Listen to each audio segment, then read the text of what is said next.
Vamos lá, pessoal, vamos continuar a resolução de problemas, mas agora são 3 problemas mais difíceis de conservação de energia, tá? Vamos lá, prepara a cachola aí.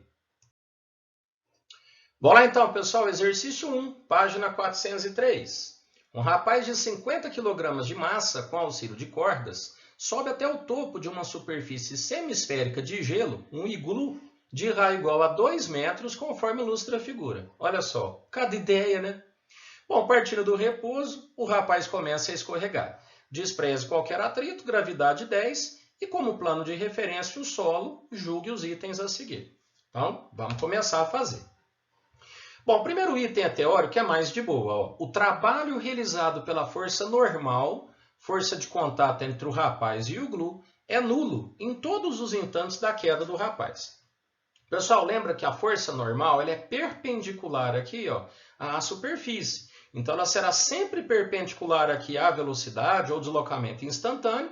Portanto, realmente o trabalho vai ser zero. Tranquilo? Então, o primeiro item, certo. A força normal perpendicular à superfície não vai realizar trabalho. Agora, o item 2. O rapaz perde o contato com o iglu no instante que ele se encontra exatamente a 1 metro do solo. Agora começou a trabalheira. Bom, eu fiz uma figura imaginando o início de movimento e o final dele. Final não, o momento que ele perde o contato, né? Como ele deseja aqui no item. Então imagina que esse momento aqui eu chamei de final, mas é o final desse primeiro deslocamento. E imaginem aqui que é o momento que ele perde o contato com a superfície. Eu fiz a circunferência inteira para você ter a noção aqui do centro. Muito bem, a altura inicial é 2 metros. E a altura final a gente não sabe. Então, uma das equações que a gente pode utilizar, como despreza os atritos, conservação da energia mecânica. A energia mecânica inicial é igual à final. Veja que inicial, a energia é mgh, em relação a esse nível do solo, a altura 2 metros. E a energia mecânica que eu chamei de final, nessa posição, é a potencial gravitacional com essa altura, mais a energia cinética. Tranquilo? Muito bem, só que a gente não tem a velocidade desse momento. É o que a gente vai procurar agora. Vamos lá, vamos continuar. Pessoal, veja esse desenho. Para a gente calcular a velocidade, como se trata de um movimento curvilíneo, aparece aqui uma componente de força centrípeta.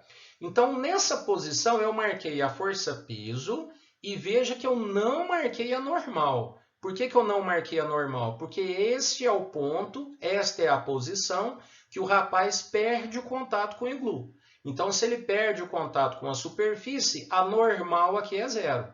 Então, eu só tenho a força-peso. Só que como ainda trata-se de uma curva, o cara está descrevendo um movimento curvilíneo, existe uma força resultante centrípeta apontando para o centro. Então, o que eu tenho que fazer? Eu tenho que pegar o peso e decompor o peso para visualizar qual é a componente centrípeta, que no caso é o Px.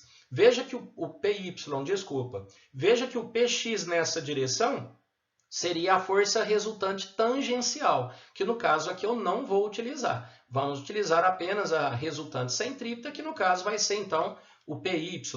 Então vamos lá, Py é igual a força centrípeta. Esse θ também não foi dado, eu que marquei esse θ aqui. Então, se o θ estiver nesse lugar, o Py vai ficar com o ângulo. Ó. Então, mg, cosseno de θ, peso é mg, vezes o cosseno, força centrípeta mv² sobre o raio. Corta a massa, e aí nós temos uma relação matemática para determinarmos a velocidade, rg cosseno θ. Mas veja bem, olha que exercício bonito. Ó. Aqui não formou um triângulo retângulo? Quem é o cosseno de θ? O cosseno de θ é o cateto adjacente, está aqui no cantinho, ó, HF, altura final, dividida pela hipotenusa, que é o próprio raio. Então, nós podemos substituir essa expressão aqui na velocidade, ó, vai ficar RG, vezes HF sobre o raio, cancela o raio, e finalmente eu tenho a expressão final da velocidade, é G vezes HF. Mas eu ainda não resolvi o exercício. Vocês lembram da conservação de energia da tela anterior?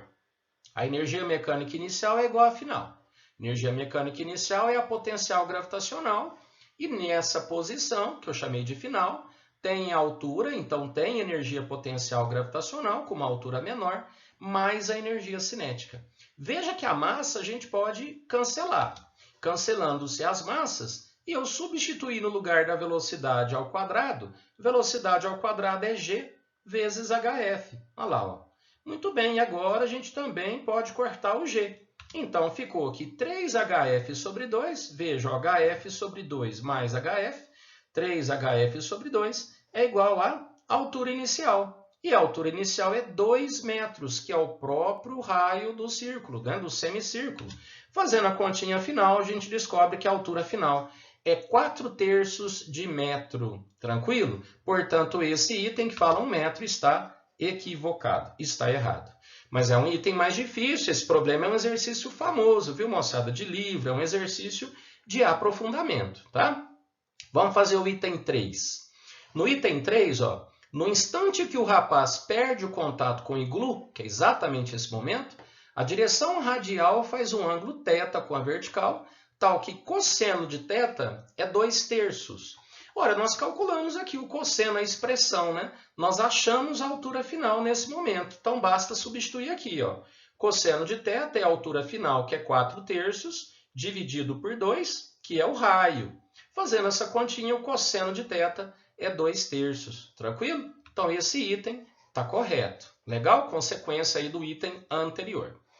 E agora, pessoal, o item 4, no instante em que o rapaz estiver a 1,5 metros do solo, a força normal, que é a força de contato entre o rapaz e o iglu, tem módulo 135 newtons. Então vamos fazer na próxima tela.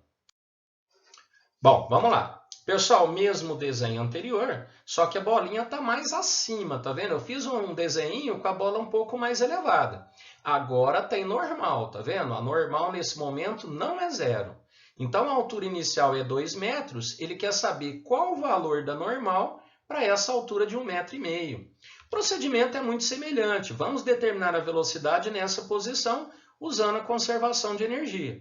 A energia potencial gravitacional é igual a potencial gravitacional com altura menor mais a energia cinética. Corta as massas e substitui os valores. A altura inicial 10, a altura final 1,5, a gravidade 10. Fazendo esse cálculo, eu encontro que v² é igual a 10.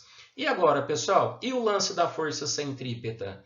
No item anterior não tinha normal, por isso que o PY era a força centrípeta. Agora, com a normal, vai ficar PY menos o valor da normal, que está em sentido contrário, é igual à força centrípeta. Bom, PY, mg vezes, ó, está com o ângulo, né? Então, cosseno de θ menos n é mv² sobre o raio. Substituindo os valores, pessoal, quem é o cosseno de θ? Aqui eu fiz direto, ó. Quem que é o cosseno? Vamos olhar aqui na figura? Cosseno de θ, cateto adjacente, que é 1,5, dividido pelo raio, né, que é a hipotenusa, que vale 2. Tranquilo? Então já fiz aqui direto. Menos n, mv² sobre o raio. Pessoal, fazendo os cálculos, ó, substituindo os valores, a massa do rapaz é 50. Veja que a gente só usou a massa agora, né? No finalzinho do problema. Vezes 10, 1,5 sobre 2, menos n. A massa é 50. V², ó, que eu descobri aqui anteriormente, é 10. Ó, veja que já está ao quadrado. Dividido pelo raio, que é 2 metros. Moçada, fazendo o cálculo final, encontramos 125 newtons e, portanto, esse item está também equivocado, tá? Acabamos de resolver um problema considerado mais difícil, mas bom para o seu conhecimento, para o seu aprofundamento. Tá joia? Vamos fazer o próximo. Próximo exercício ele não é muito difícil, pelo contrário, ele até tem uma solução direta, porém é fácil de errar, você vai entender por quê. Bora lá. Dispõe-se de duas bolas, uma bola de basquete de 30 centímetros de diâmetro e massa 600 gramas, e uma bola de tênis de 8 centímetros de diâmetro e massa 150 gramas. Inicialmente, o centro de massa da bola de basquete é colocado a 1 metro do solo e a bola de tênis está em repouso sobre a bola de basquete. Então, olha só, né, a situação inicial. Abandonam-se as bolas e, após colidir com o solo, a bola de basquete permanece em repouso no solo e o centro de massa da bola de tênis atinge uma altura máxima h.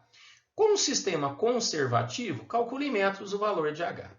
Muito bem, vamos resolver. Pessoal, vamos pensar em energia. Já que ele falou que é conservativo, a energia mecânica inicial deve ser igual à energia mecânica final. Agora, o início é no momento que eles abandonaram. E o final é o momento que a bola de basquete está no chão e a bola de tênis está na altura máxima. Então, tanto no início quanto no final, não vamos associar energia cinética. O que você tem no começo? Energia potencial gravitacional. A bola de basquete, mgh, H da bola de basquete, mais mgh, H da bola de tênis. E no final, mesma coisa, uma energia potencial gravitacional da bola de basquete, com uma altura diferente, mais a energia potencial gravitacional da bola de tênis. Como a bola está na altura máxima, não tem energia cinética. Como a bola de basquete falou no texto que está em repouso, não tem cinética. Tá joia?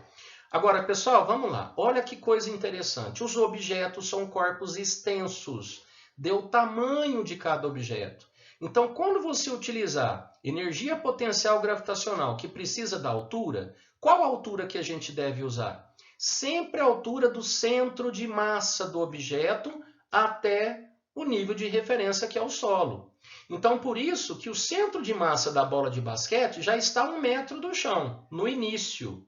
E no final, o centro de massa tem uma altura em relação ao chão. Essa altura, que é o próprio raio, é a altura da expressão que a gente vai pôr aqui. Isso muita gente não percebe. Se o corpo tivesse tamanho desprezível, como muitos problemas que a gente resolve, você desprezaria a energia potencial desse objeto.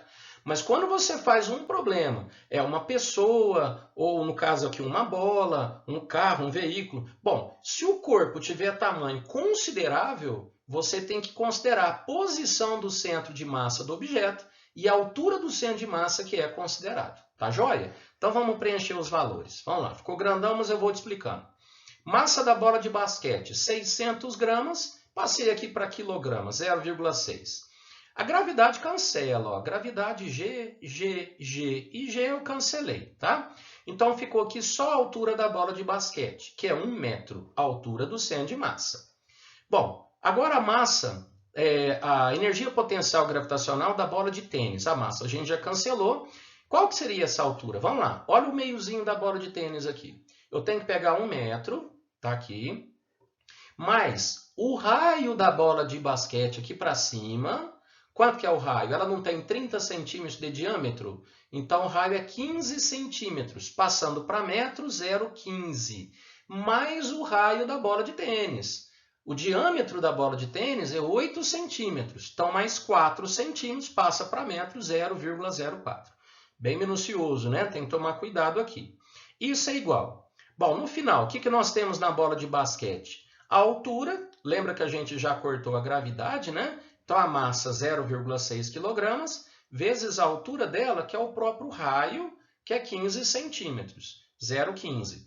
E, finalmente, a massa da bola de tênis, que é 0,15, vezes a altura em relação ao chão, que é a pergunta do problema.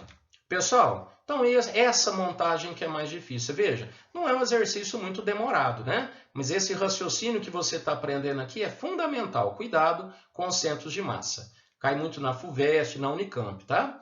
Bom, resolvendo a continha, moçada, vai dar essa conta meio quebrada. No final, 4,59 metros é a resposta. Tá joia? Beleza! Vamos para o próximo. Bom, agora exercício 3 da página 404, é da UNB, é um exercício também um pouco mais difícil. Mas vamos lá. As campanhas bélicas do período helenístico contaram com inúmeras inovações tecnológicas cujos fundamentos físicos e matemáticos foram desenvolvidos por cientistas como Arquimedes e Euclides. Uma dessas inovações foi a catapulta, que se baseia no princípio da alavanca e cujo modelo está ilustrado na figura a seguir. Nesse modelo, o comprimento do braço da catapulta, considerado totalmente rígido, é 3 metros, e a movimentação desse braço realiza-se por meio de uma mola de constante elástica K, que se comprime e se estende de acordo com um arco de circunferência de raio L, conforme mostrado na figura. Nessa figura, na posição em que o braço se encontra, a mola não está pressionada. Então aqui, pessoal, está relaxado. Para que o projeto seja lançado com energia adequada, é necessário comprimir-se a mola de tal forma que seja igual a 30 graus o ângulo θ, menor que θ máximo, em que θ é o menor ângulo formado entre o eixo AX e o braço da catapulta. Quando θ é igual a 30 graus, ele é denominado ângulo de compressão máxima. Com base nessas informações, vamos lá. Então, vocês entenderam o desenho? Ó? Você vai, então, comprimir a mola e soltar. Em termos de energia, nós temos uma energia potencial elástica inicial que vai ser convertida aí em cinética, né? Vamos lá. Pessoal, no primeiro item, na catapulta descrita, a energia potencial elástica armazenada na mola, quando esta se encontra na posição de compressão máxima 30 graus, é dada por esse termo. Vamos fazer. Pessoal, primeira coisa, ao marcarmos aqui 30 graus, ó, eu tenho que determinar quanto que vai ser esse comprimento que a mola vai ser deformada. Para isso, vamos determinar quanto que é esse ângulo grandão aqui, ó, que ele chama de θ máximo. Como que a gente acha esse ângulo? Ó, basta fazer a tangente. Como ele deu essas medidas aqui ao lado, a tangente desse ângulo vai ser o cateto oposto, ó, o cateto oposto que vale raiz de 3, dividido pelo cateto adjacente, que é 1 metro. Cateto oposto, raiz de 3 sobre 1, dá só raiz de 3. Tangente, que tem o valor raiz de 3, é de 60 graus. Então, eu já descobri que esse ângulo grandão aqui é 60 graus. Então, pensem comigo. Se tudo é 60 graus e eu vou deformar até que o ângulo diminua para 30, houve uma variação aqui de 30 graus. Todo mundo concorda? 30 graus corresponde a qual comprimento aqui desse arco? Vamos fazer uma regra de 3? Vamos lá. 360 graus seria um comprimento equivalente a 2πr, onde o r é o tamanho da alavanca, 3 metros. Concordam? Então, 360 graus, 2πr. Como houve uma variação de 30 graus, né, 60 graus menos 30, variação de 30 graus, eu tenho um correspondente x. Ao fazermos a conta, ó, x é igual então a 60 vezes π, vezes L dividido por 360. Bom, resolvi o cálculo, o L vale 3, que é o tamanho aqui da haste, e portanto a gente descobriu o x, π sobre 2. Bom, se eu já descobri a deformação da mola, como que a gente encontra a energia potencial elástica? Kx² sobre 2. Então, é K, o x é π sobre 2, ao quadrado sobre 2, fazendo o cálculo da Kπ² sobre 8. Né? Então, aqui tá errado o item, né? Tem termos a mais ali. Joia? Então, exercício bacana. Vamos para o item 2. Para um projétil de massa m considerado como partícula e posicionado no ponto P no momento do seu lançamento, o módulo da variação da energia potencial gravitacional entre as posições em que θ é 30 graus e a posição que não há compressão da mola. Ele está querendo saber aqui a variação da energia potencial entre, então, essas duas posições. Vamos resolver na próxima tela. Muito bem, pessoal, olha o desenho que eu fiz aqui. A mesma figura inicial, só que agora ó, nós precisamos determinar a variação da altura. Porque se ele quer a variação da energia potencial do momento inicial, 30 graus, até o momento final, eu preciso então dessa variação de altura ΔH. Como que a gente descobre? Geometria simples. Ó. Se eu aplico o seno de 30, é o cateto oposto, que é H1, dividido pela hipotenusa, que é o tamanho da haste, que vale 3. Achei o valor de H1. Da mesma forma, seno de 60, que é o ângulo grandão, é igual a H2, que é o cateto oposto, dividido pela hipotenusa 3. Fazendo o cálculo, H2 é 3 raiz de 3 sobre 2. Muito bem. Então, aqui nós temos a variação da altura, que seria H2 menos H1. Resolvendo a continha, coloquei em evidência, dá esse valor. Muito bem. Então, a variação da energia potencial gravitacional é mg ΔH. Basta colocar o valor, então, mg vezes o h que nós descobrimos. Aqui no finalzinho eu só dei uma ajeitada, ó, 3mg sobre 2 vezes raiz de 3 menos 1. Muito bem. Veja que esse valor aqui também está equivocado, né? Então, item falso também. Joia? E por último, pessoal, uma pergunta que vai ser um pega, na verdade, né? O alcance do projétil arremessado pela catapulta descrita não depende da massa desse objeto, uma vez que as equações cinemáticas relativas ao movimento oblíquo que o projétil realiza ao ser arremessado não fazem referência a essa massa. Bom, pessoal, item gabarito oficial, errado. Por que eles consideraram errado? Porque, na verdade, o alcance ele vai depender da velocidade de lançamento, né? Só que essa velocidade de lançamento vai depender da sua massa, porque nós vamos ter aqui uma transformação de energia. Vamos fazer comigo? Ó. Kx² sobre 2 é a energia inicial. Vai ser transformado em energia potencial gravitacional, com essa diferença de altura, né? Esse mg ΔH, mais a energia cinética, mv² sobre 2. Então, a velocidade de lançamento depende da massa e o alcance vai depender da velocidade de lançamento. Então, por isso que no final o alcance acaba dependendo da massa aqui da bolinha. Entenderam, pessoal? Então, são 3 problemas nessa aula que ficaram bem difíceis, né? Por isso que eu estou fazendo aqui separado com vocês. Espero que todo mundo compreendeu e aí, na próxima oportunidade, eu resolvo mais com vocês, tá bom? Grande abraço, pessoal. Boa semana para todos vocês.